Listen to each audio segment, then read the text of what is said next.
Hey ladies, welcome back to the channel. I'm Bianca, your Christian fitness trainer, prayer warrior, and vegan nutrition specialist. And I'm going to share with you a very easy granola recipe. I made it actually no, I hadn't made it in a long time. I should say that, like years. And I was talking to my sister, and she was like, I'll make you some granola. I'm like, huh, how do you make yours? And so anyway, this is the recipe I got, and I made it before last week before I left town. And my kids really liked it. We put it in like a smoothie bowl and yogurt, and it's really good and it's very easy to make.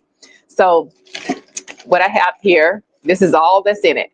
So you'll use 4 cups of the old-fashioned oats. So these are New York State organically grown because I'm in New York State. So that's 4 cups of that.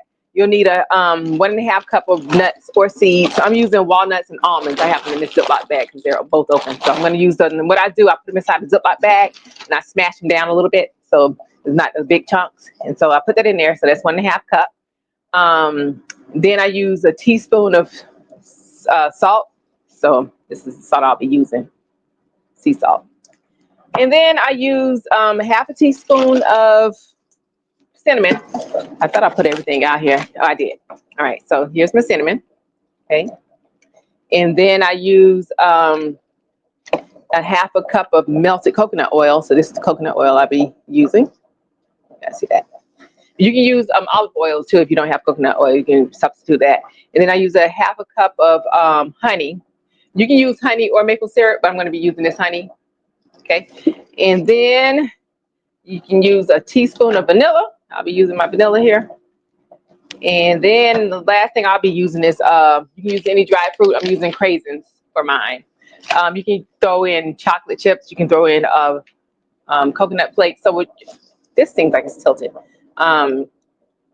Yeah, you can use chocolate, the chocolate chips or the flakes or whatever, floats your boat. But this is the way I made it last week. My kids really loved it. So I'm making it again like this. And then all you do after that, you mix everything together in a bowl, which I'll be mixing mine. And then, which I might show that. I might pause this video and add that in. So yeah, you mix it all together into your bowl, and then stir it up, and you put it in the oven and you bake it at 350 for between 21 and 24 minutes. And it's just that simple. So I'm going to pause you right here, and maybe I'll show you the mix up and then the final product. So let me see the pause this. Oops. All right. All right, ladies. So I have mixed in everything in my bowl. So what I did, I put the oats and the nuts in the let's see, oats and nuts first, and then the salt and cinnamon. So you mix all of that together first, and then you pour in the oil, the honey or maple syrup if you're using that, and then the vanilla, and then you mix all that together. And then after you do all that, you may want to make sure everything is well coated. And then you put it on your baking sheet and let it bake for about 20 to 24 minutes. I think I said 21 to 24 minutes. But I'm going to put it on this so you guys can see. Just give me 1 second. Put all this in there.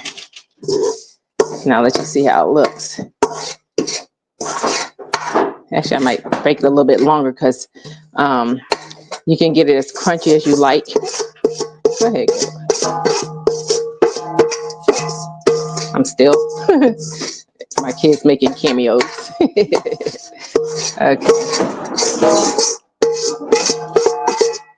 Yes, my love. Okay. Okay. All right, ladies. Let me spread it. You want to make sure it's spread it evenly too. All right. So I'm just trying to spread this evenly before I show it to you. Just wait a minute, baby girl. I know you guys can't see this thing is up high, and this is the cabinet or the counter is down low. So, but just make sure it's one even layer. I think last time I used a shorter pan, so it was in there thick, but this is a little bit thinner. So we'll see how this one turns out. But either way, it's still good. Like we ate that, kids ate it, and no complaints there. All right, what's that, Hannah? It's really, really good. Yeah. Really, really good. Excellent. Okay. Well, thank you, people. All right, ladies, I'm gonna show this to you in 1 second. She knows how to make stuff good. Well, thank you, Libby. She's the best mom. All right. And there it is in my long pan. And then I'll let you guys see it when it's all done. But this is it before it goes into the oven. And I'll check back in about 20 minutes. All right, ladies. So it has been almost 30 minutes because I put it in for an additional, actually 35 minutes. So, because it wasn't as crunchy as I would like. And then I have that sheet pan I'm using is thicker. It's one of those Pampered Chef thick ones. So I'm going to let it, stay in there a little bit longer. But here's what I forgot to tell you. When you originally put in the oven, do not put your fruit in there, your dried fruit. Okay, wait until afterwards. So what I'm going to do, I'm going to take it out of the oven. When it comes out, I'm going to let it cool. So you let it cool for 45 minutes. All right. So you want it completely cool. All right. However long that takes, but it takes about 45 minutes. And then you add your fruit and everything into your dry fruit, your chocolate chips. You're going to use those coconut shreds, whatever you use, and just put it in there then. So that's it. You'll see the final product because I will take a picture of it. Once I'll take a picture of, well, one of them, the final product will be on the thumbnail, but I'll take a picture when I take it out of the oven, once it's cooled, and then with the craisins added to it. So that's all I have, ladies. But it's, like I said, it's easy. It's good. We all like it. So I don't even know why I haven't eaten in all these years, but I rediscovered it and I decided to share it with you guys. So anyway, thanks for watching. God bless you. I love you, and I will see you in the next video. And do me a favor, like, subscribe, comment, and share with 3 other people. Okay, love you. Bye.